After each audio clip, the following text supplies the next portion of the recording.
his spirit is such an amazing, wonderful spirit. It's been through so much, and he just brings so much love and joy with him. And he's going to tell you his story. So please give a warm welcome for Jeff Olsen.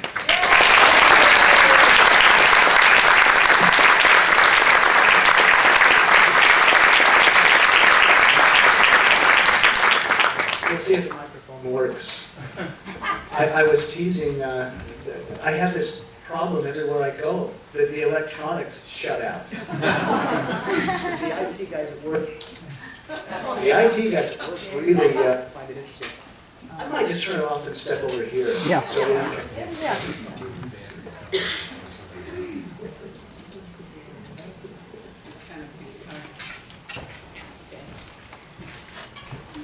Is that better? Yeah. Okay. I don't like hiding behind here, but I'd rather you hear me than not. We can still see you. Did I mention electronics don't like me? Yeah, the IT guys at work just hate it. I mean, I'll call and they'll say, "Oh, it's you again?" You know, just turn it off and leave the office. Just go away. I can't wear a watch. They won't work, and crazy things happen. But it's such a pleasure and an honor to be here and share and spend time. I love Chicago. I used to come out here for business, and there's an energy in the city that's just, it's vibrant, and it's ancient, and it's invigorating, and it's fun. And Diane's been a wonderful host, and you know, watching us go up the stairs together is interesting.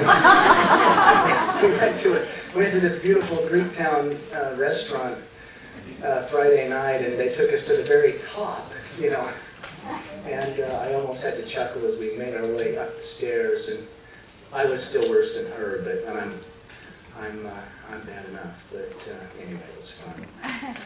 I wanted to start out and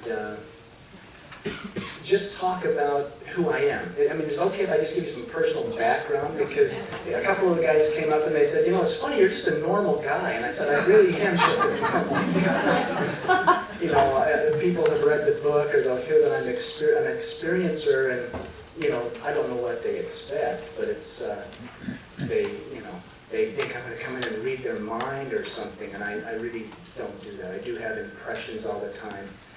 And since my experience, it has opened up a segue of communication, or a conduit, so to speak.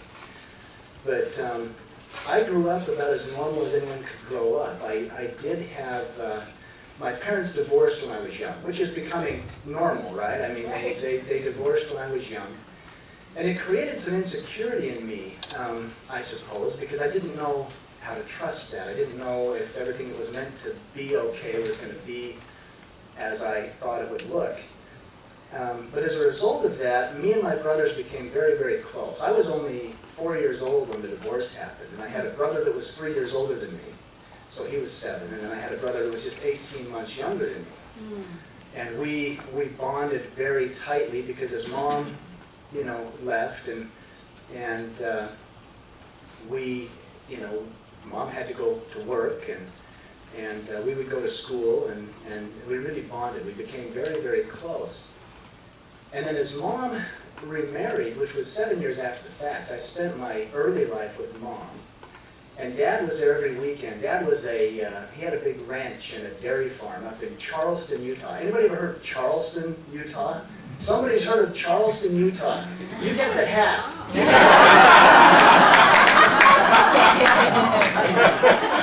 People in Utah don't know where Charleston, Utah. I think the population was like 68 or something. It's a little teeny mountain town. It's beautiful. They call it Little Switzerland. It's near Park City. Anybody heard of Park City? Okay. All right. So I grew up near Park City. And my dad had a dairy farm and a ranch there, and we would go every weekend when I was with my mom with my dad. So we were very, you know, they kept it together. They were really bright as parents. You know, my father had fallen in love with another woman, and he left my mom, and she could have been really angry and ugly about it. But she always honored my father as my father. You know, she said, "Your father's a good man. You know, he's your dad." I mean, and she was really good about that. And my father, even now that he's entering into his 80s, And he's single. He's been through several marriages, but he's single now, and he cries and said, "I should have stuck with your mom." You know, what was I thinking? And, but his mom remarried, and my older brother, who was then coming up on about 15, he had been the man of the house. It was uncomfortable for him. He said, let's go and live with Dad. Let's leave. But he was emphatic that the brothers stick together, that the three of us stick together, and we did. We went to live with my dad full time on the farm, and then Mom would get weekends or vacations or whatever. But we had a very rough and tumble and wonderful childhood. Three brothers working on a big farm and ranch with a single father. He used to call it Bonanza. He was like Bonanza. And we did. We had horses and cows, and I was on the rodeo team, and we'd become very athletic. I mean, what I loved was I wrestled. I played football. And wrestling at Wasatch High School, where I grew up, is something like wrestling at, Iowa University. I mean, wrestling was not a sport at Wasatch High, it was a religion. I mean, it was very, very intense, and I had this ongoing battle between the wrestling coach and the football coach, because I was at that strange place of about 205 pounds or something. And the wrestling coach wanted me to wrestle 185, and the football coach wanted me to be 225. And anyway, I finally ended up just sticking with football because, quite honestly, it was easier. I liked going really hard for 8 seconds and then resting for 25. That was a little bit better than a whole 2-minute period of wrestling. But it worked out really well, and it actually, I got a scholarship to Utah State. And that's where I did my school. And in college, as most people do, I mean, I fell head over heels, stupid, in love. And met a girl there named Tamara, beautiful woman, and very bright. She was on a full scholarship, and here I was the dumb jock, and yet I wasn't necessarily dumb. I was studying art. My desire was to be an artist. I wanted to paint and create things, and it was very hard to juggle that and honor an athletic scholarship, because I had to be in the weight room at 6, and then breakfast was at 7:30, and then class started, and then taping was at 1, and practice started at 2, and you would go from 2 to 6 at practice, and then you had team dinner from 6 to 7, and then you had team films from 8 to 9, and you had study hall from 9 to 10, and by the time I could start painting or potting or whatever I was going to do, most of that had to happen late into the night, and I would go till 2 o'clock in the morning and grab 4 hours of sleep and get up and go to the weight room, and it wasn't working very well, so I tripped on to graphic design, which was easier. They had an advertising design core where I could sketch and draw fun ideas and campaigns and layouts, but I could do it very quickly, and it made it an easier transition. And that's what I still do today. I'm a creative director at an ad agency, and I love it. It's a good thing to do and still be creative and make a living, but I'm getting to that point where I'm the old man of the office, and it's probably time to step down and start painting again. So life does come full circle, but as part of this college experience, falling in love, and I want to talk about that a little bit, because it was a strange thing. We were a bunch of guys, we went down to the girls' dormitories, and yet when Tamara came down the stairs, the first time I saw her, I didn't even know her name. I had never believed in love at first sight, but it absolutely just hit me. I knew. In fact, I knew in such a deep way that I saw her again and told one of my friends, that's the woman I'm going to marry. No, she was an attractive woman, but it was a deep, I knew. I mean, I just knew it was a remembering. And that was one of the first times I felt this, this spiritual thing, and she was a great influence in my life. Where I'd come from the farm and all brothers and all boys, she was the first soft thing since my mother that I really knew, and she was deeply spiritual as well, and she brought me into a spiritual realm that I had not experienced before either.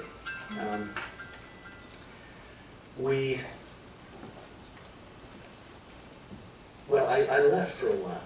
What happened is in the spiritual awakening after meeting her, I became a devout Christian. I went on a church mission to Scotland, which was a beautiful country. I've always laughed.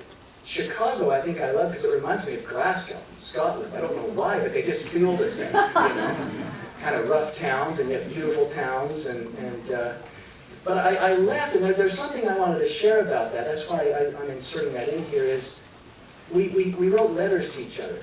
We had to write letters, and then we wrote letters. It wasn't text, messages or emails. We literally had to sit down and write. And I would draw her funny little pictures, and this is what I'm experiencing, and here's the Scottish guy that hollered at me, and I couldn't understand a word he said. But we would write these letters. But there was an energy in literally sharing your heart.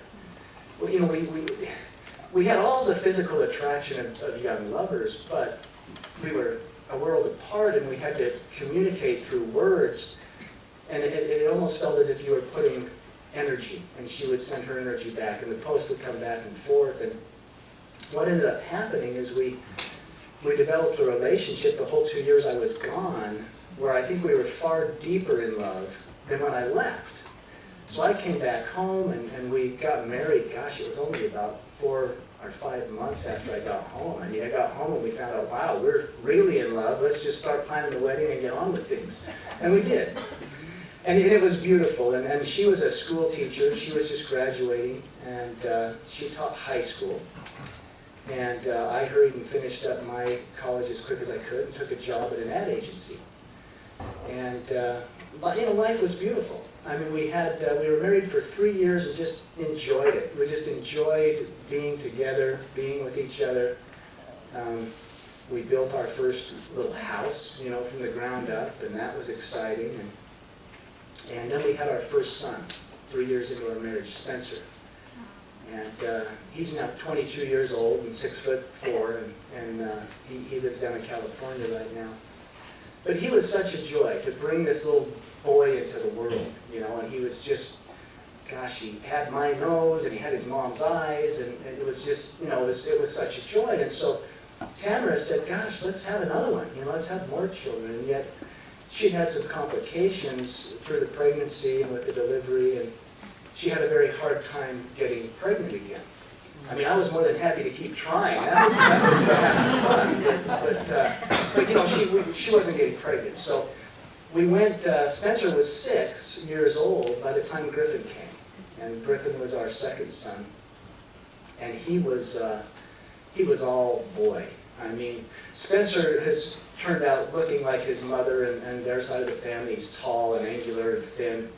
Griffin was more like me. He was just a chunk of boy, and we had to fight him. It took both of us to hold him down just to diaper him, I mean, he'd be kicking and screaming, and always in fun. I mean, he was always a very fun, playful kid. But we had this beautiful little family.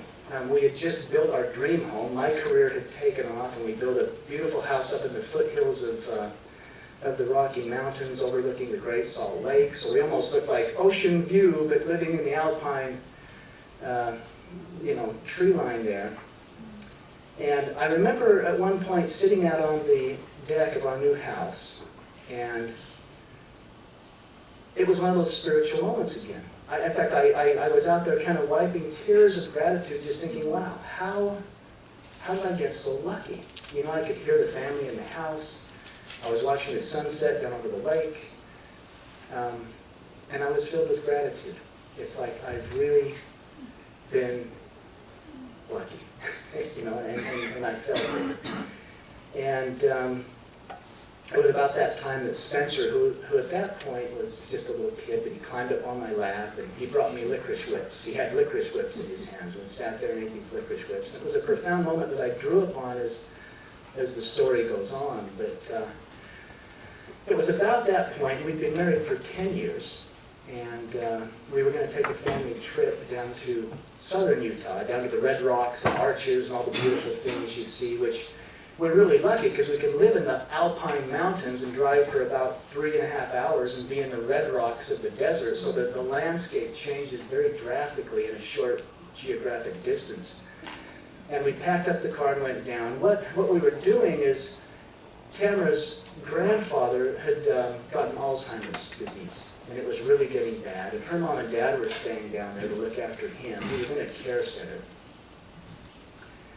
And they told us, you know, you better come see Grandpa. He's not doing well. He won't remember who you are.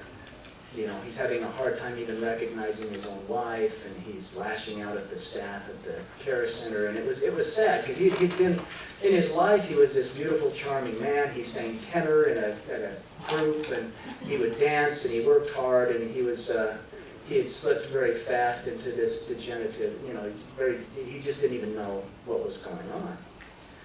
Well, the interesting thing is we took the trip down, and we went and visited Grandpa, and for whatever reason, he was magnificent. He remembered us with hugs and kisses. He remembered the kids. He remembered their names. You know, I mean, it was, I thought, boy, they told me he was really slipping fast. He looks great. Let's take him home and have dinner, you know. But you know, he held the kids, and he laughed, and we talked, and had this beautiful visit. And then we went over to Tamara's parents. They had a condominium there. And it was the Saturday before Easter Sunday. So we dyed Easter eggs, and, you know, the grandparents watched the kids while we snuck over to the store and got some things for an Easter basket for each of them. And that night, you know, we bathed the kids, and they had more egg dye on themselves than was on the eggs. And it had just been a big, happy time. It had been a beautiful family outing, and we got the kids put to bed, and I went and hid their Easter baskets up in the trees in the backyard. I thought, well, they'll never find them here, you know. And the next day was Easter Sunday. Of course, they got up and hunted for the eggs and found the baskets, and all was well. We had Easter dinner and went to services, and then on Monday morning, it was time for me to get back to work. I said, well, we've taken a long weekend. I've got to get back. And we loaded up the car and put the kids in, buckled Griffin in his car seat, got Spencer situated. Tamara sat down by me, and we were ready to leave. And she said, wait just a minute. She said, I want to go in and say goodbye to Mom and Dad one more time. And never underestimate the intuition of a woman or anybody else. I want to say goodbye to Mom and Dad one more time. Now I'm like, oh, women, you know, we said goodbye, we hugged it, let's go. But she got out of the car, she went and hugged and kissed her mom and dad one more time, and got in the car, and we waved, and away we went. And I stopped in town and filled the car with gas, and then we headed northbound on I-15. And I set the cruise control at 75, and away we went. We were in a little SUV, sport utility.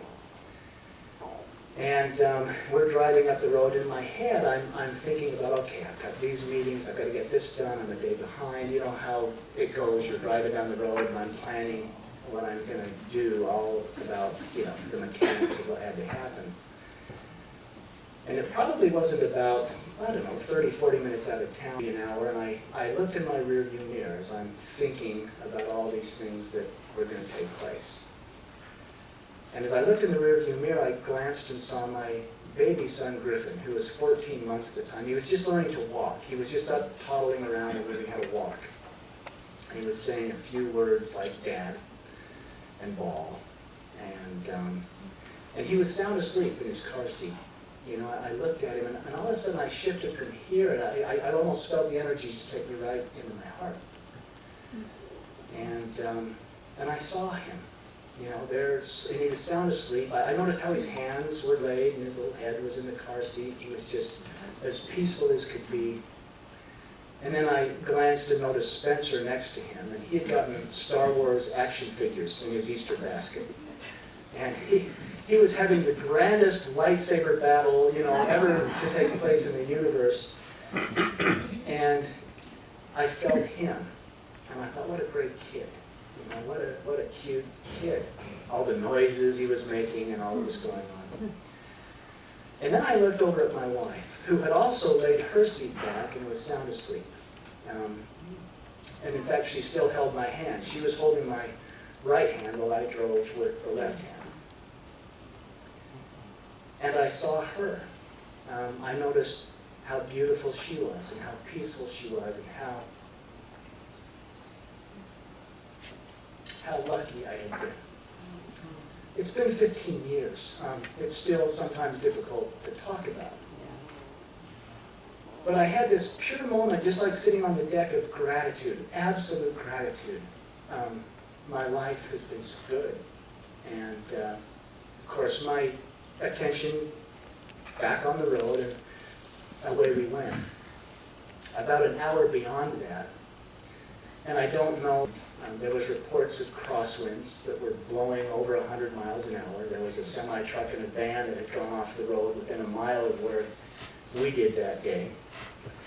There was reports of a red pickup truck that was driving erratically on the road and causing problems. One of the most painful things for me is I really feel like I dozed off. I think I fell asleep at the wheel and veered to the right, and then I overcorrected to the left. And with the cruise control at that speed, I lost control of the vehicle and it began to roll. Not off the road, but down the road.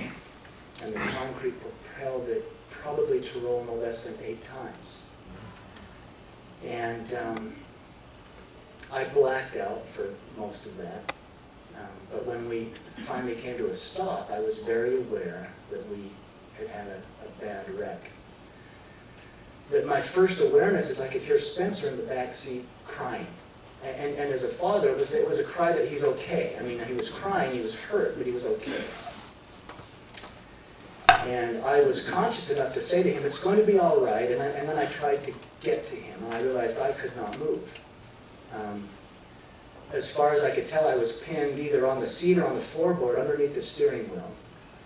And I couldn't see. There was so much, blood or whatever in my eyes that I couldn't see. And what I didn't realize at the time is that both of my legs were crushed and shattered. The left one would eventually be amputated.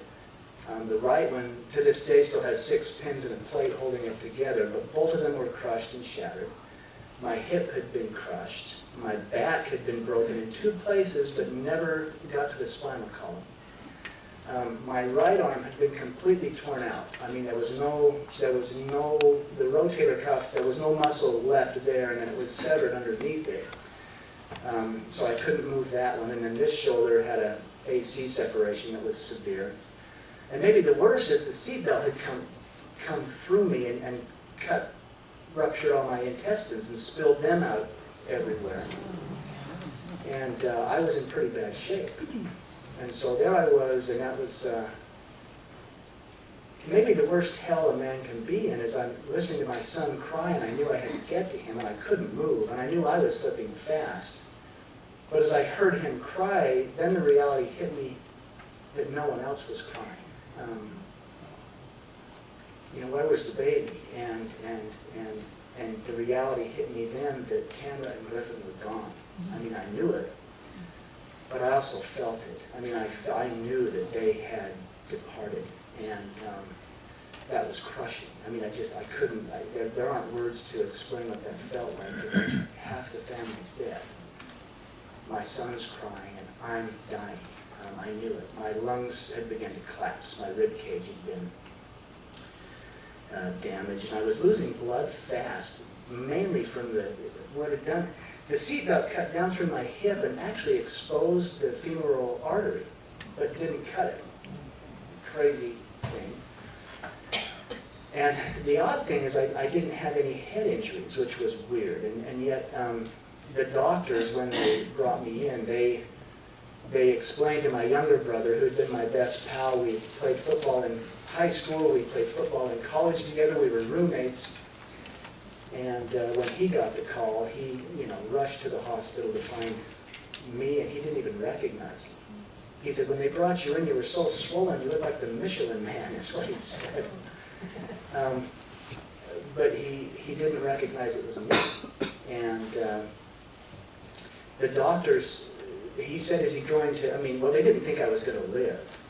But when they realized I didn't have severe head trauma, they figured that I intuitively used my shoulders to protect my head, which they said a lot of athletes, particularly football players, will do, and that's probably why my shoulders were so banged up. But in the end, it was devastating. Now, at the scene of the accident, as I'm slipping away, and I am in this turmoil, all of a sudden the calm returns. That calm gratitude that I experienced just an hour and a half or so down the road. And I literally felt myself raise above the scene. And I was fine. There was no pain. There was some sadness. But it was almost as if, and you know, I've read that, oh, I went down a tunnel of light or all these things. I didn't experience that. For me, it was as simple as being here and, you know, moving over here. It was like stepping through a doorway, and all of a sudden I was in this place of light. In fact, it felt like to me that I was surrounded by a bubble of light. That's what it felt like. And the light was tangible. It was loving. It was pure. It was truth. It was all these things. And then I realized that my wife, who I knew was deceased, was actually there with me in the light. It was like this little bubble surrounded us. Now the odd thing is I felt such peace going from the turmoil of this accident and all of a sudden being lifted in this place of, it's all okay. But my wife was quite upset. She was saying, you can't be here. You can't stay. You can't stay. And I couldn't understand why in such a place of beauty and peace, even though it was just kind of felt like a temporary bubble, why she would be upset. But then I also knew, well, the accident was real. I know that. And then I also realized that Spencer's still in the backseat of that car crying. And she became quite demanding. You can't be here. You've got to go back. And so there I was looking into the eyes of the woman I loved more than life. And yet knowing that my son was back there, who knows in what condition. I knew he was okay, but he was hurt.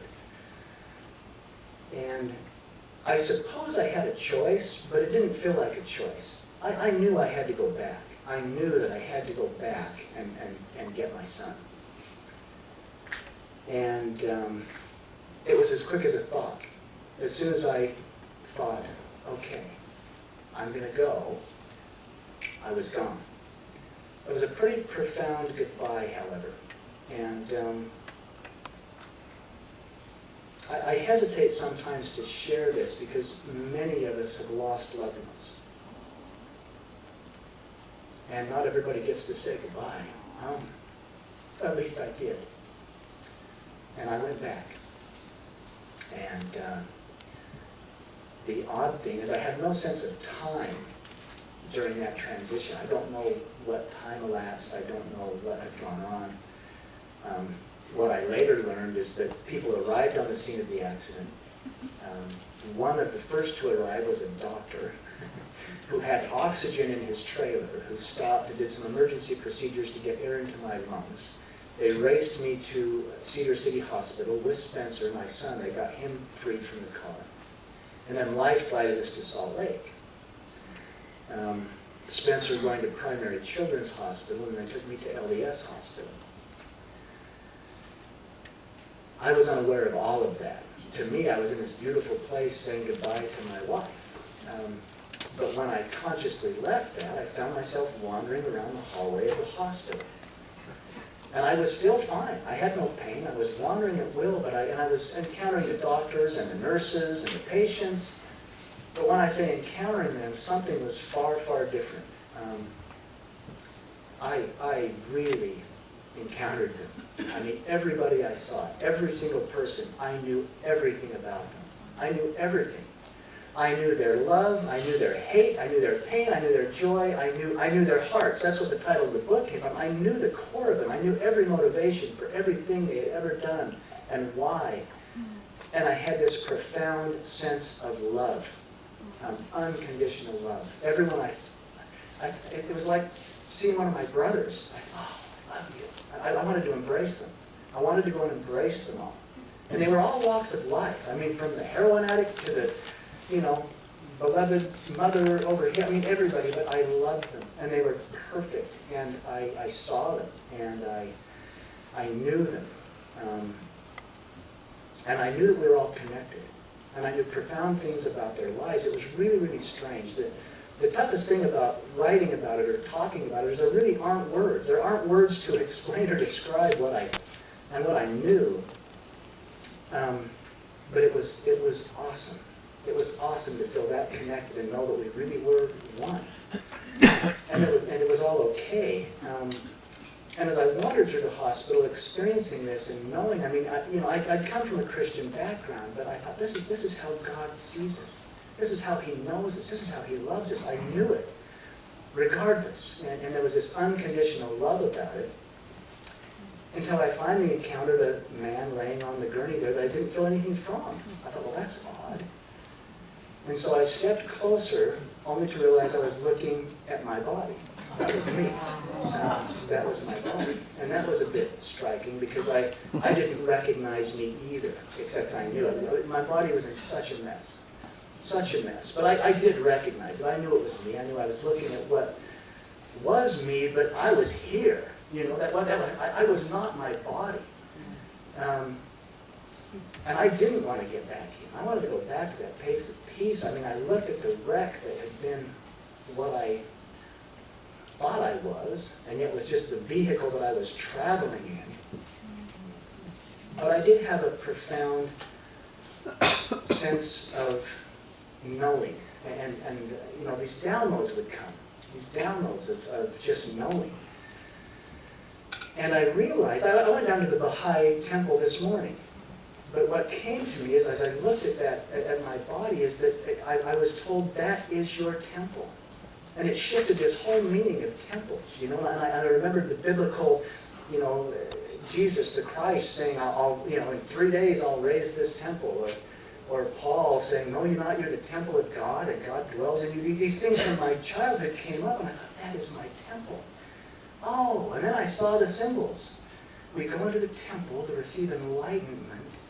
Oh, I go into my body to receive all these beautiful lessons of life that will teach me everything I came here to learn, so I can go home and, it was this complete symbol of my body, and there was this profound sense of sadness at the state of my body, and that knowing I did have to get back in it because I wasn't finished. And then again, as soon as I thought I've got to be in the body, bam, then I was in the body. And then the pain, both physically and emotionally, because the guilt hit. I was driving the car, and that stayed with me for a long time. I was driving the car. Did I do this? Am I responsible for this? How do I get over this? It was tough. And I was ventilated. They had a respirator down me to breathe for me. My legs were both crushed. I couldn't move any of the extremities. They had this hand tied down, because apparently I did keep trying to drag all the needles and things out. But I learned a lot about being still. Have you ever heard the term "be still"? And no. I couldn't go anywhere. I had no choice. I had to just be still. I suppose had I been in a different situation, I could have talked to someone. I could have run. I could have gone and beat up a heavy bag. I had to lay there. I couldn't even speak. And I had a strange sense of almost being part in the spirit world and part here. Because I'd have these profound, strange dreams or visitations. I was on a lot of morphine, and some people have said, well, it was the drugs, but I know what I experienced. And I actually had another conversation with my deceased wife. And this time she came with the baby. And she let me know strange details. I mean, somebody found a gold ring. She wanted me to give that special necklace to her sister-in-law. She wanted her brother to have this pen. Just details, strange things. She wanted to be buried with the baby, put us together. They were together when she came. Now, here I am experiencing all of this spiritually. My body's laid out practically comatose. I wasn't able to, do anything. And there's no accidents in life. This is what's funny. In that time frame, they were making the funeral arrangements for Tamara and Griffin. And her parents wanted to take them clear back down into southern Utah to bury them there on a family plot. They didn't think I was going to make it. They kept telling my family, he'll probably pass too, so maybe you should wait to do the funeral until all three of them are gone. Spencer was doing fine. He had already been released from the hospital. He had broken his arm and had bruised his ribs, but he basically walked away from the accident. But nobody knew what to do, because they didn't know if I was going to stick around, but enough time had elapsed, they figured we'd better make the funeral plans for the others, and they were in that process. Well, the insurance company came forward and said, you're not in the network of your insurance coverage. This is what my older brother's a cop and my younger brother's an attorney. They're both in the law. I'm the outlaw. And my younger brother was going to sue everybody. He said, this is ridiculous. You cannot transfer him to another hospital. And the insurance demanded that be done. And my older brother just shook his head. He was an EMT, and he said, I don't know how you're going to do it. The ambulance crew showed up, and they said, we're not moving him anywhere. There's no way. And they had to bring in a life flight crew to move me 3 miles to the other hospital. But here's the beauty of the story. Where everybody else thought it was an absolute catastrophe, they cannot do this. In the process of transferring me, they took the respirator out. And I was able to speak. And I said, I've got to tell you what's been going on. Tamara wants to be buried here. She wants to be buried with the baby. This is what I was able to share a message for the services that they did. And had they not taken the respirator out to move me, none of that would have ever happened. So when you think your life is falling apart, it's probably falling into place. There's a reason for everything. And it turned out beautifully. The services were beautiful. They buried Tamara and Griffin very near our home, where Spencer could go after school if he wanted to, and just feel close to Mom and to his little brother, and me too. I could go there. And it was very important. I knew they weren't there. I had said goodbye. I had seen them in that other realm, and they were perfectly fine. But there was something about where they were buried. It was like that. Those were the arms that held me. I wanted to be there. And we'd go. We'd go and lay on the lawn, Spencer and I, right on the burial site. And it was important the day that we're there. Not that others weren't grieving too, but it was very lucky for me to be able to have that happen. So there's no accidents. It's happened for a reason. I was in the hospital for almost 6 months. I had 18 surgeries as they put me back together.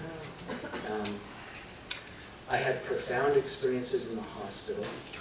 The veil became thinner for me. That's what I call it, as the veil. I sensed things. Having seen people like I did, judgment went out the window. There was just no reason anymore to judge anybody. And I began to heal. I had complications in the hospital. I kept throwing pulmonary embolisms, blood clots, and they would lodge in my lungs. I had severe pneumonia anyway from laying on my back so long. And I would go from ICU to surgical recovery, back to ICU, and finally got into rehab, the rehabilitation area, and threw 2 more blood clots, which landed me back in ICU. It was quite a crazy scene. But perhaps the most profound experience I had was at the end of my hospital stay. I was back in rehabilitation wing. They were doing the last surgery on my shoulder before they sent me home. They still had to do some colostomy work and all that, and all of that was taken down. I've healed in amazing ways, and I want to give a nod to the hospital staff. We have some hospital chaplains here. I had a chaplain probably saved my life when I was in the hospital.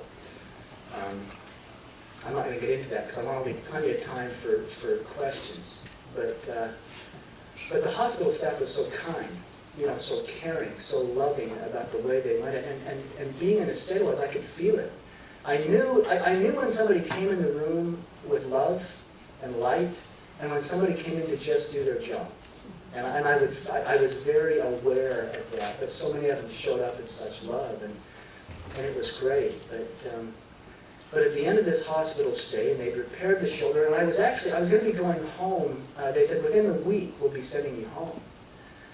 And so I was very excited, but I was also anxious. What's going to happen? I mean, I'm going to be in a wheelchair. I couldn't use my right arm at that point.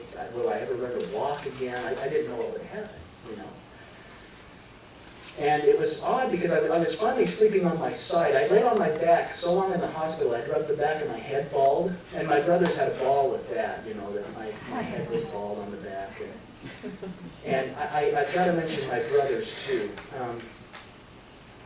They practically lost their jobs to just be with me.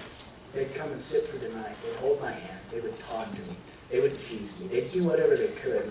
That bond that we had developed as children was just welded and solidified as adults because they showed up in such a way for me that, anyway, men were meant to be brothers. They were meant to look out for each other. And we've spent so much time fighting and competing and trying to outdo each other.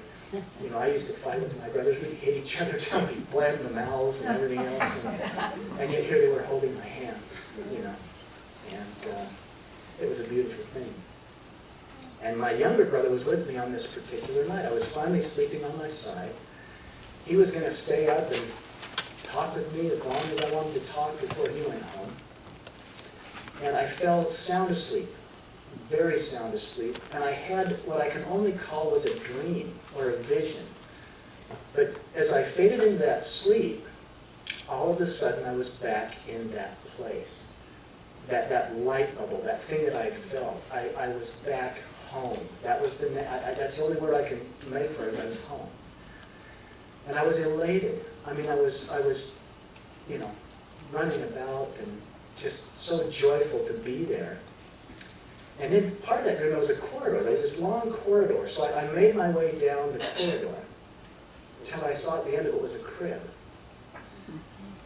And I raced to the crib and I looked in it, and that was my little son Griffin. And he was perfectly fine. He was sleeping. And I sensed that thing that I had kind of experienced in the car, except this was so much more real. It was super real. And I looked at him and I saw the details, his eyelashes. I swept him up and I just held him. And I began to weep in the joy that here was my little boy and he was fine and I was holding him. I was holding him. I'm like, I get to say goodbye to him too. And in all that gratitude and in all that joy of being there with him, I felt a presence come up behind me. And here's where words really get hard. This being that came up behind me was so powerful and so eternal and so wise and yet so loving and so absolutely personal. And I knew I was standing in the presence of what I call God. I didn't even dare turn around. I stood there weeping, holding my little boy. And I felt this being come up behind me. And as I held my son, my divine Creator held me. And I wept. And he actually said some things to me, but it wasn't what he said. And I say he, this was a male energy for me, and yet I'm all about mom and dad. That's what I say when I speak of God, is mom and dad up there. But this was a male energy. And all of a sudden that download came again. I knew everything. I knew everything. I felt as if I was as eternal as he was. And I saw my whole life. It was so personal. I saw everything in my life. I saw the joy, the hardships. I saw the wreck. I saw the crash. I didn't see it. I just knew. I mean, I didn't have to witness it or watch it. I saw how everything in my life, even the stupid things, even the dumb things I had done, even the things that I knew were wrong and I did them anyway. I mean, all those things, I saw how they served me. As I was in the arms of this divine creator and felt how loving. He was saying, see how much I love you. See how you got to have the experience. See how even the wreck is all part of your perfect path. It was all created for you. I felt as if the whole universe was supporting me on this incredible journey, which is an illusion, by the way. That's real. This is the weird, crazy dream. That is real. And as I stood there in the realm of that divinity, I knew that I was divine, that we all are, that we're all part of it. And I'd come from a Christian background of heaven and hell, and God was going to judge me, and he was probably going to be mad. There was no judgment. There was only absolutely unconditional love. And I needed that because I carried that guilt of I was driving the car. You know, did I kill half my family by overcorrecting? And yet to be in the arms of absolute perfection and feel and know that I was perfect and that all of it was perfect. That there were no mistakes, there were no accidents. That all of it was part of a perfect divine plan in perfect order. And it was done for me so that I could come here and learn what I came to learn. It was beautiful, and it shifted everything. And I realized that I had a choice. In fact, part of this experience is that God told me that I could choose to feel like a victim. I could choose to be put upon and feel like my family had been ripped away from me. Or he said, I'll give you the opportunity right now to give your son to me. And in giving him to me, you'll never feel like he was taken away from you again. And in that perfect place of peace and knowing, I was able to kiss my little boy, put him back in the crib. And I've wondered since then, how could I do that? I mean, why didn't I just hold on to him and never let go? And for a while I was angry. Even after this experience, I was angry at my wife. How could you leave me like this? But I've come to realize they loved me enough. They loved me enough to leave me because they showed up as teachers. Sometimes when people leave young, they come with a very profound message. And there's an agreement that was made in the realms that we don't always understand. But they show up as teachers so that we either become brokenhearted or we have to reach deep to know. And they raised their hand and said, I'll do it. And I'll do it for you because I love you that much. Life has gone in a beautiful way for me. Coming home from the hospital was interesting. I didn't know what to do. I was in an electric wheelchair. This arm was bound up. My left arm would handle a little... I looked like that weird doctor in The Nightmare Before Christmas that would, I had to, one leg was cut off above the knee, the other one was all bound up. And Spencer, my son, my beautiful oldest son, he'd been coming to the hospital to see me, and he was fine there in the hospital bed and visiting with me there, but I was now coming onto his turf. I mean, what was it going like at the grocery store is, here's, the monster dad with Spencer tagging along. And I actually went to my brother's house. They even took me into their home, my younger brother and my older brother too for a time. I had to have home health care and therapy and all that stuff. But my brothers came to get me. And I was really worried about Spencer and how he was going to handle this. He's like, what's he going to think? Is he going to be okay with this? I was the dad that would throw him in the air and catch him and toss him over my shoulder and run up the stairs and tickle him and put him to bed, and now I couldn't even stand up, But my brothers came and got me, and sorry, I get emotional. I'm sniveling all over you all, and but my brothers came and got me to take me to his house, which was the next step towards home. as I worried about him all the way there, my brothers loaded me up, put the wheelchair in, we arrived home, and they had built a ramp for me to get up into the house and all these things. And they lifted me from the car. They had to lift me and put me in the chair. And I could see Spencer looking in the window watching this, And they started the chair, and the door swung open, and out came Spencer. At the time, he was 7. Oh, bless your heart. Give her a hand.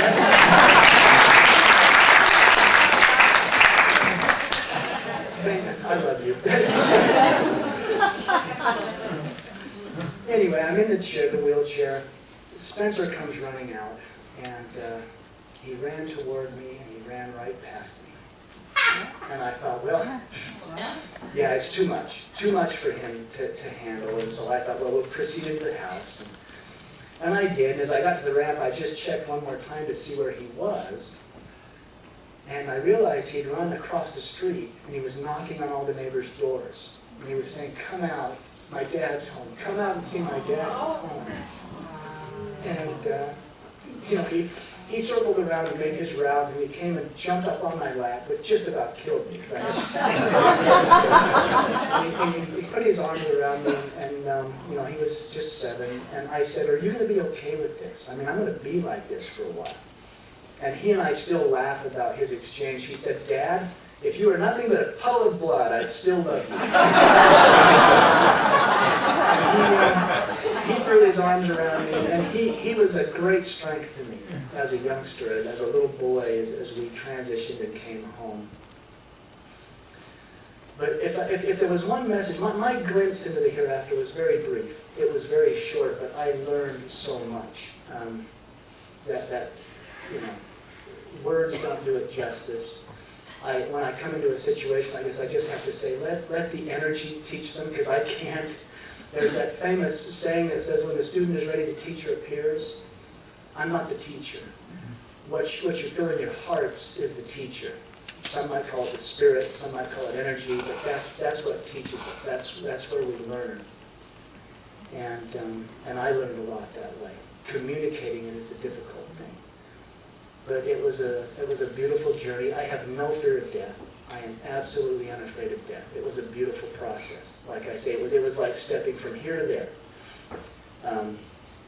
Life is sometimes what hurts, Death was easy. And then also, too, I realize this is IANDS. This is all about near-death experiences, but the life experience may be far more important.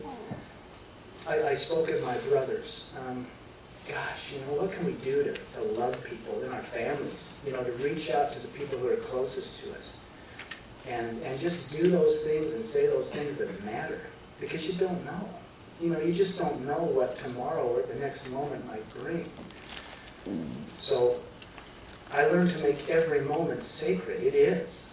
Every moment is sacred. And if we can live it that way and love that way and reach out that way, we'll change the world. That's the interesting thing. I used to think that, I'll die and go to heaven and then I'll be okay and be happy. And it was happy. But in having that process, I realized that you don't have to die or leave the body or whatever to know these things. You can experience them by walking up to a total stranger and just looking into their soul and feeling them and knowing that that's my brother or that's my sister. And this profound prayer that my greatest master said about thy will be done on earth as in heaven, it's up to us. We can literally create heaven here on earth if we'll just let the judgments go and start loving each other in a way that makes a difference. I'm not on a platform here and I have no agenda, but it was all about love. And it was about unconditional love. Not only for others, but for ourselves. The guilt I experienced for what had happened, and the self-judgment that I went through about how could have I changed it, and why this or that. It was only my own judgments. God had no judgment of it. No one had any judgment of it. My deceased family members had no judgment of it. It was part of the perfect process. They knew that. They were holding the space for me to have this life. I've remarried. We've adopted 2 little boys, and that was a beautiful process. That's all coming out in book 2, by the way. The publishers asked me to do book 2 now. And that was profound. I mean, I had a complete deja vu when I met my second wife as I did when I met the first one. I saw her, and I thought I was losing my mind. I thought, okay, I'm really too lonely. This is really bad. How can I be feeling this way? And yet the hero of the whole story is her. She was sent as a gift and as an angel to me. And the odd thing is she has more spiritual interactions with my first wife than I do. And I don't understand that. They team up on me all the time. And it's awful. And then these 2 beautiful boys showed up in our life. And we adopted 2 little boys. And oddly enough, Zachary, my middle son, who's 13 now, he was 14 months old. He was the same age when we adopted him as Griffin was when I lost him. So I got to pick up and move that. And Aiden is just, he's enough to keep the whole family laughing. And, so what we feel we've lost is always returned. There's this divine law of compensation. And we don't understand it, and we don't get it. And I'll never say, well, I'm okay now. I'll never get over what happened. I'll never get over it, but I got used to it. And I learned to see the gifts in life. There was a moment for me after the accident. In fact, we'd already moved home. Spencer was back in school. Life was moving on. And I still couldn't get up the stairs very well, and his bedroom was up on the top level. And, so I hugged him goodnight, and I sent him up the stairs. But here I was watching my little boy who had turned 8. He was 8 years old at the time. And I just thought, how's he ever going to know? How am I ever going to do this by myself? He'll forget his mom. He'll forget what a wonderful person she was. And I, once I knew he was in bed, I just sobbed. I just broke down and sobbed and cried to God, saying, why? How am I going to do this? And I knew there was no real answer. I just was crying out to the only being that I could possibly feel knew where I was. And I don't often hear voices. I do hear voices from time to time, but on this occasion, as I poured out my heart, saying, how am I ever going to do it? God spoke to me. I heard the voice, as audible as me in this microphone. And he only said 2 words. He said, choose joy. And then I had that recollection. It's a choice. It's a choice. And it's up to me. He loves me. I could have been strung out on the street, I guess, based on the pain I had. Or I could be there doing my best to raise my son. He loved me either way. But it was up to me to choose the joy. And so, as we wrap up, and we're going to take minutes for questions and answers, the monologue is, I get bored with it. I love the dialogue much better. But do that. I mean, choose joy in your life. Make the choice. Reach out to others. Love a stranger. It makes all the difference, and I think it changes the whole vibration. But thank you so much for having me and allowing me to come and share this. It's a safe place. It's still hard for me to talk about it, but I feel your energy, and that propels me to feel like I can share things that are very dear. So thank you very much.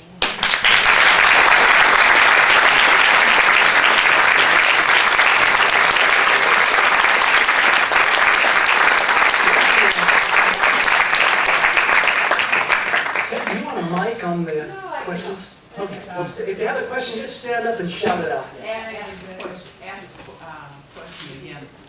Okay, I'll ask it again. Yep, paraphrase it. What a wonderful story. Really, thank you very much. Really beautiful. Oh, thank you. So I think everybody understands like their personal paths and their personal challenges and things like that. But how about the global stuff? The war, the global climate crisis. Like, did God give you any indication on those things? I've read near-death experiences where they're shown the future and they see all these things. What I learned from it, and then again, my experience was so personal and so intimate, but I learned that it was literally up to me. If I want to change those things, then I get to do something about it. you know, and if I want to create something different, then I'm the first step to create it. It's Gandhi's old be the change you want to see in the world. Because there are catastrophes. We have raped the planet. You know, these things aren't working. And yet, when I stood in that divine place, I knew that everything was in perfect order, except us. You know, we get to change it. We're in such good hands. I don't feel doomsday about any of this. We're in such good hands, and the perfect situations are served up for us to learn. We're only here to learn. That's the only reason we're here, is to learn. And so all of these catastrophes are to teach us, or to give us the opportunity to make a different choice. And it happens on an individual level, because individually we will change the global scene of things. But it takes that choice. Yes, in the back. How is your, what all are the gifts that are, besides being downloaded the information at the time, are you intuitive now, and how does that play into your coaching? And The question. What gifts do I have now? What happened? What did I come back besides just getting the downloads at the time? I do have gifts, and yet we all have gifts. You know, there's nothing. Marianne Williamson said, in God's eyes, everybody's special and nobody's special. What I experience, however, is I still feel people. I still see them from time to time in that way that I did out of the body, not as powerfully. I've become to know the body is the veil. That's what kind of holds us back. When I was out of the body, there was none of that there. I have profound dreams, very vivid dreams. I've shared the one with Griffin, and I'll be brief about this. Griffin has come to me in recent years, and it was an odd but very vivid dream, or vision, if you will. I was sitting in the front seat of my father's pickup truck in the dream, and I looked down and I was wearing one of those snap pantsuits that you can change the diaper really easily on, and I realized that, well, here I am. I'm like a year old, sitting in the front seat of my dad, and I remembered. I'm like, I remember this. And I looked at my silly little shoes, you know, the little toddler shoes you have, and I was sitting there in the dream saying, wow, I'm me, but I remember this. I literally remember being here. We were on the farm, you know, we had the big farm, and so in the dream, the cows were all pressing up on the truck and licking the windows. They wanted to get to the feed that was in the back of it. And as this child, I remember being very frightened. But it was like I was reliving. I'm like, I remember this. I remember being here, and I was worried, and I was scared. And all of a sudden, the cows all shoot away, and here came my dad and hopped in the truck. And, you know, he comforted me and held me. And I remembered it. And then in the dream, I turned, and there was a grown young man. I don't know the age, 20 maybe. But I knew it was Griffin. I knew it was my little son that I'd said goodbye to, but in this instance, he was a grown young man. And he didn't speak to me, but he communicated. And he said, I wanted you to remember that, because I want you to know I'll never forget being your little boy. And I'll never forget what it was like to have you as my dad. And then he embraced me. And then he did speak to me. He said, I have a message for you. And I, you know, in the dream, I'm like, oh, boy, listen up. Here comes a message from beyond. And he was taller than me. He laid his face on my head. And he said, Dad, I'm proud of you. That was the message. It was not a big, profound, you know, that's the funny thing. I mean, it's the simple things in life that are so meaningful, that are so powerful, that are so big. And so I do have profound dreams, and I do have symbolic things. I see symbols. You know, the Baha'i temple, and looking at the symbols in that, and looking into, you know, sacred Egyptian stuff and all these things. I see symbols far more clearly now than I ever used to. And I suppose that's a gift too, but we all have gifts. There's nothing special about me any more special than anyone else. what do you mean? You mean you interpret symbols personally? Yeah, I interpret them. I see simple things and say, oh, wow. I mean, for instance, biblically, I've loved studying the Bible, you know, in my life. And I thought it ironic that, you know, Muslim, Jewish, Christian, we all have this Adam and Eve story. And this is something that my deceased wife kind of came back and hinted to me at. And whenever she comes, I feel her. I don't see her, but I feel her, and then I get all this information. And she's always very joyful, which is good for me, because in that painful goodbye, she was not joyful. But now when I feel her, she's very, very joyful. And she came home with a secret. She's like, it was like, guess what I found out today? That's kind of the energy it was. And she recounted to me the Adam and Eve story. And this might be strange, but I feel moved to share this. I typically don't, but she said, do you realize that Adam and Eve are both within you? You have a male energy, you have a female energy. And this whole story of Eve was not about a fall or a mistake. It was about and this was very personal, she said, your Eve is your body, it's your flesh, it's your sensuality, it's your groundedness, it's your desire. That's your Eve, that's your feminine energy. Your male energy is this connectedness, this knowing, this connection to God. But what she was so elated about, we grew up in a Mormon community where it was kind of felt that the women should submit to the man as a fundamentalist Christian, would, and it always kind of bugged her. She was a bit of a feminist, on the inside, which I loved about her. And she said, I want you to realize that has nothing to do with gender. The whole Adam and Eve story is literally happening inside of you. The ego or Lucifer that says do this or do that, it's all inside of you.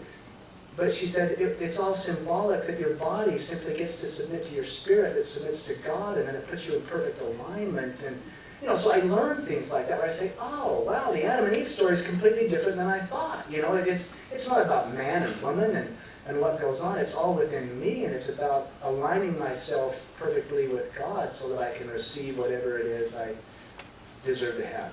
That's a long answer. Does that answer the question? Well, I was wondering on your intuition and your coaching practice. I think. Oh, yeah, coaching practice. I'm not a certified counselor, nor I'm a certified coach. I do have intuitive gifts, and they show up from time to time. I shared something with the two ladies here on the front row that came to me during this speech about teachers and why they do what they do. But if that's a gift, I think sometimes I think the universe speaks to the people who are listening, and sometimes it's a matter of being open to receive than it is more than anything else. In the coaching, or in that, I do have people I work with that are certified counselors and coaches, because with the launch of this book, there's been a lot of folks that are grieving, they're hurting, they want and deserve some assistance. And we do step up and assist them. And we do use the Spirit to do it. It's a spiritually based coaching. It's not clinical, at least it isn't for me. Yeah. Yes, sir. A quick question on, do you feel, you've described a couple of instances where you have these large moments of gratitude. I had similar experiences, but the thing about this gratitude and having these very loving moments of realization, and then having this accident happen, do you feel that was all a part of your journey to get to where you are right now? Yeah, the highs in life and those moments of gratitude, and then the lows, like an awful accident or a death of a loved one, is that all part of the journey? Absolutely. Absolutely. We must experience all the opposition. I relate it to back when I was playing football. We would sit in the locker room and the coach would stand up and put all the X's and O's up there, and it made perfect sense. Every play was a touchdown, or every play was stopped at the line of scrimmage, depending on what side of the ball you were on, right? But until I got on the field and realized how fast a 4.40 was, and wow, I didn't know. This is the game. We're here to experience all of it. And I even say experiencing what we're not. The darkness, the pain, the sorrow. Experiencing what we're not so that we can finally embrace who we really are. So yes, it's absolutely part of the journey. And we get to honor all of it, the dark things. I had a point in later years where I just wasn't happy with some of the decisions I'd made in my life. You know, I was getting out the beat-up stick again, and I had another profound dream where my deceased wife came to me. And again, she was joyful, and she threw her arms around me, and she knew the pain I was in about guilt or whatever. And she said a very short phrase. She said, all that exists here is wisdom. But then the download came. It's like, oh, it doesn't matter what I did or didn't do or didn't say. All that matters is what I learned from it. What did I learn? And so I've stopped kind of looking at highs and lows and kind of put it all into a big, beautiful gift of what is, which is temporary. It is an illusion. In the end, there's only love. And love will heal all of that, but it's absolutely part of the greater whole. So honor the dark times, because they are what lets us embrace the light, you know? Yes? Jeff, thanks for sharing from your heart with love. My question is, after your wife and son passed on, and some time had gone by, did you have any knowing, or did you feel a desire again to embrace love with someone else? He's married. Well, I didn't, though. I mean, there's part of the story. After I lost my wife and child, did I feel a desire to love again? That's what I had asked, right? No. I felt as if I would never love again. I felt as if my heart was broken into so many pieces I would never put the pieces together, let alone find them. I mean, it was a very difficult thing. I had hired a nanny. I had a housekeeper. I was moving on with my life. I was raising my son. And as naive as it was, and it was silly and naive, I was 33 years old, I thought I would never love. I thought I would never love at that level. I thought I could never be whole. When Tanya came into my life, and I had that deja vu, and in the coming weeks and months as I began to fall in love again, I found myself back at the gravesite weeping on my deceased wife's grave, saying, I don't know what to do. I'm having feelings for another woman, and I cheated. What am I doing? You know. And again, the answer came so clear, and she was laughing at me. She laughs at me a lot. She's like, oh, you're so silly. You know. She said, Jeff, you can choose anyone you want. It doesn't matter anymore. But she said, Tanya, I sent, because she will teach you unconditional love. And by the way, brother, you don't have it yet, even with all I experienced. And it was interesting. It was beautiful, because Tanya, I had never known her. She came from a different religion, from a different place, and yet she had inspired movements too that brought us together. And we've created a family that is a family of love. It's a family together. So no, I didn't think I would, but the reality was my loss allowed me to love at a deeper level. And, you know, in our first conversations, I mean, when Tanya and I first met, it wasn't a romantic relationship. I would lament to her about how lonely I was and how bad it hurt and how I could never love again, and on and on and on. And then as we began to develop romantic feelings, I said, well, gosh, I've ruined this. All I've done is tell her about how much I loved my first wife. And in fact, I was sharing this at breakfast. One of the dates we went on early on in the relationship, as we started to realize we were having these feelings for each other, and I sat in the movie and sobbed, and I thought, okay, this is putting on a great impression, you know, bawling on the back row of the theater. And so I went out to the car thinking, okay, she's going to say, look, don't call me. I can see that you're not in a good place. Instead, she held me. And I said, I'm sorry. I said, I don't know if I'll ever get over it. And she said, knowing you can love at that level is... So I didn't think I would, but absolutely I did. Thank you. In the back, yeah. Jeff, I'm not sure if you said it today or not. I may have zoned out, but you didn't tell us about your wife's dream before the car accident. She had a dream that she was brushing her hair. She did. He's asked about the dream my wife had. But the day we left for St. George that morning, and this is all in the book. The book goes into far more detail than I have time to get into right now, but Yeah, I was getting the car ready, and Tamara had just gotten out of the shower. My first wife was Tamara, my second wife is Tanya. I have to be very cautious about how I use those names. But Tamara was getting her hair done, and I came, and I was going to hop in the shower, and I could tell she was in a zone. She was in a very contemplative zone. And I asked her, what's wrong? She said, oh, I had the silliest dream last night. And I said, oh, what did you dream? She said, I said, no, tell me, what did you dream? And I could tell it was kind of serious. And I was hopping in the shower, and she looked at me in the mirror, in our eyes, and she said, I dreamed you were marrying another woman. And I said, what? And I because we had a beautiful relationship. I mean, I thought, does she not trust me? What's the matter? And I said to her, well, and I was joking, I said, well, am I going to be in trouble all day because you had a silly dream?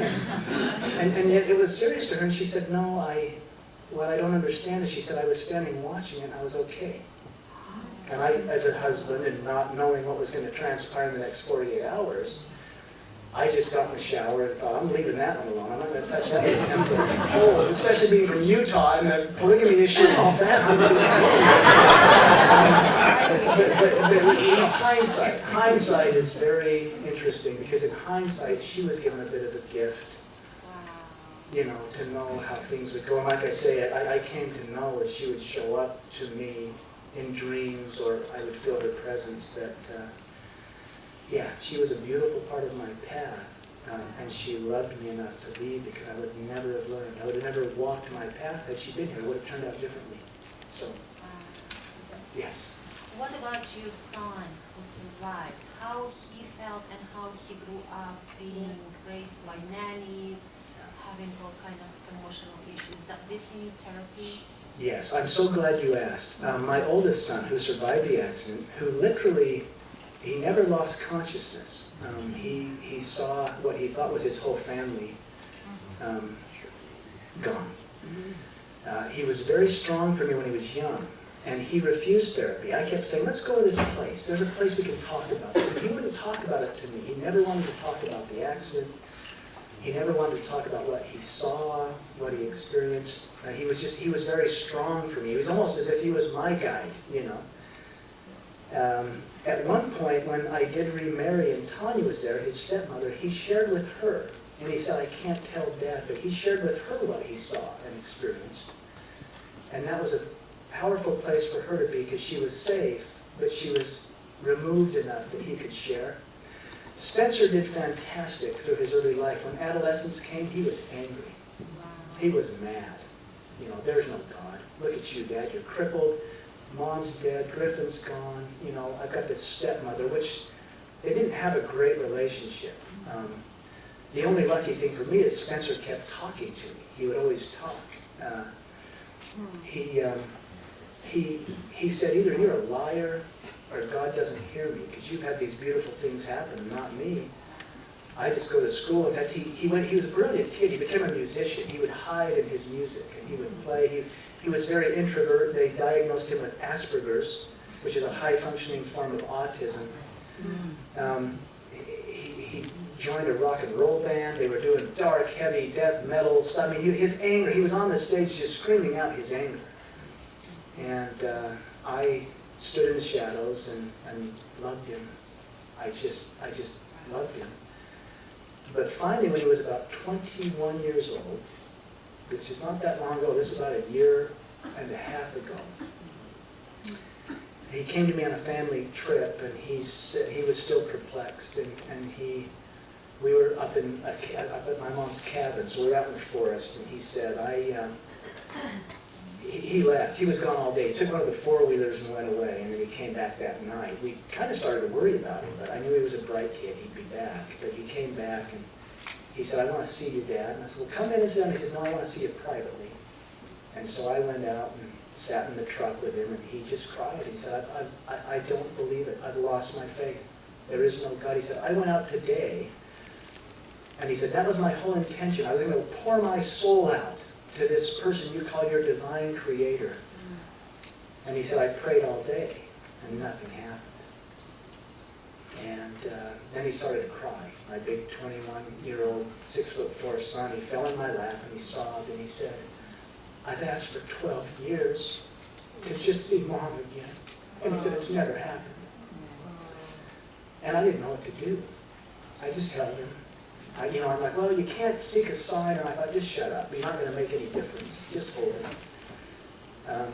The interesting thing is he went on a bit of a spiritual quest from that. And he came to me a year later. Tears again, but this time of joy. And I don't know exactly what he experienced, but he just kept saying to me, there's no accidents. And he kept saying, I know what I know. And it turned him around. He was on a pretty dark path as far as that goes, but even that was perfect. He got to learn exactly what he was meant to learn. And now he's on a Christian service mission down in California. From the heavy metal death band, stage to, and it's beautiful. I got a letter from him last week, and he said, where else in my life could I get up in the morning and literally say, God, where do I get to go today to make the world better? Because he doesn't have school right now. He's not a job. He's literally just loving and serving people, and it's great. So he had a tough journey, but he did really well. He's on a music scholarship. He'll go back to school next year and finish, and he wants to teach music either at the collegiate level, or now he's telling me, I think I want to teach little kids. Maybe I'll infuse music into the elementary education system, and we can write songs about everything they're learning. So he's doing really well, but it wasn't easy. Yes, sir. Can I sort of follow up on that a little bit? When I'm a parent of 3 sons, and the oldest one is a teenager now, and I sometimes struggle with this idea of unconditional love and being non-judgmental, because there's times he wants to make choices or decisions that I think are not very good and not very wise choices, and I think, okay, you can say, hey, I'm going to be unconditionally loving and non-judgmental, and you go do that crazy thing, or I have to confront you and say, no, I don't believe this is right, and it could create tension in the relationship and so forth. How do you, because you said you stood by and loved him through that period, how do you do that? This is a great question. How do you show unconditional love to children when you can see they're going to make choices that will cause pain in their life? And when I say I stood back and loved him, I stood back and sometimes my heart broke. And it was Tanya who, she said, you got to love him enough to kick him in the head and tell him to shape up. I would never kick anybody in the head. But unconditional love sometimes means that we do have to show up in a way to say, stop. I love you too much to watch you do this to yourself. And I think it's the energy that you come from, because there's only 2 forces in the universe. There's love and there's fear. And if I came from a place of fear, I'm afraid he's going to get addicted to drugs, I'm afraid he's going to do something stupid. I mean, the band broke up because literally half the guys went to jail. When I was operating from fear, it was different when I was operating from love, because the fear caused anger, it caused angst, it caused contention. The love brought more unity. So you don't stand back and just say, yeah, do what you want, it's your path. That's not unconditional love. That's passiveness. Yeah. Unconditional love will stand up and say, I love you too much. And Spencer now teaches me about unconditional love. Shortly before he went to California, one of his buddies, a band member, was going to be arraigned in court or had a hearing of some kind. And Spencer said, I'm going to go support Taylor in his court hearing. I'm going to be there with him. I'm going to show up. And I said, you're not either. Are you kidding me? You're going to go there and in support of a known drug user and dealer? And there was my fear, right? My judgment.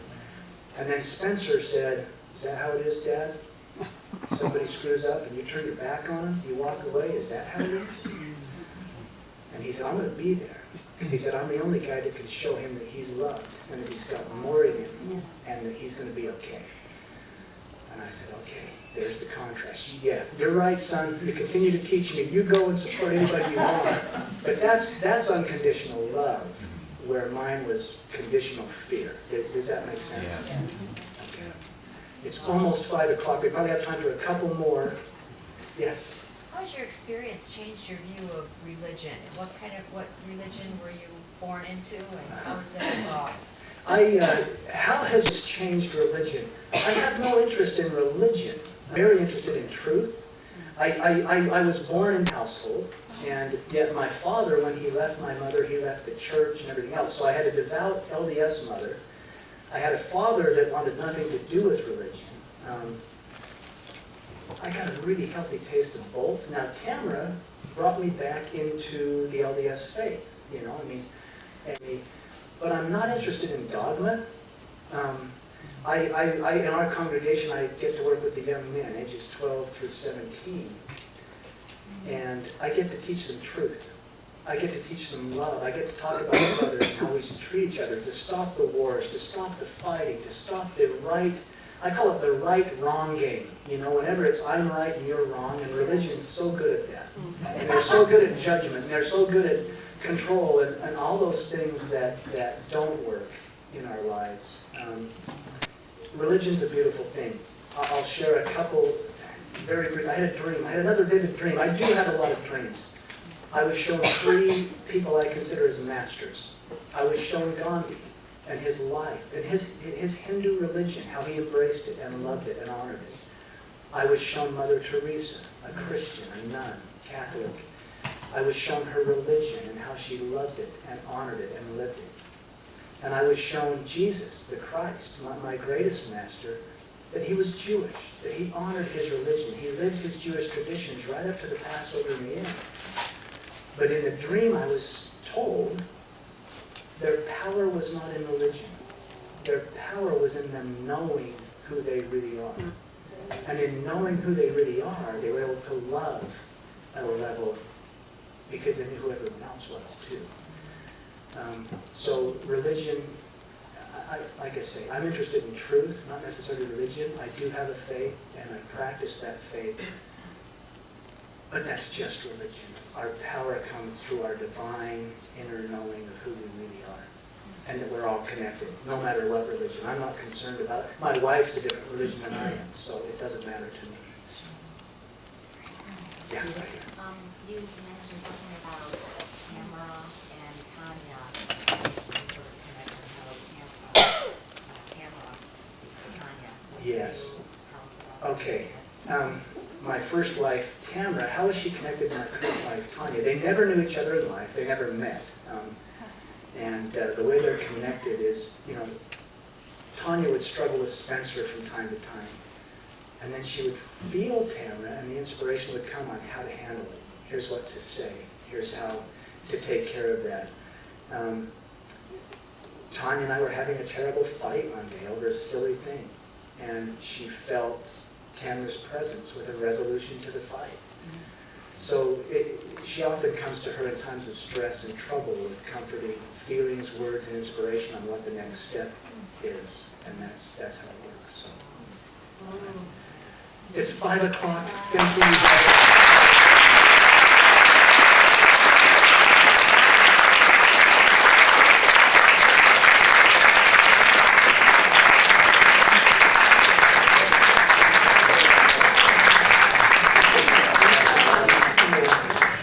We will see you next month with Virginia Hummel and big discussions on orbs, so don't miss that. It's going to be wonderful. And don't forget to take your trip. And what? My God. What a gift. Thank you so much, Jeff, for being here.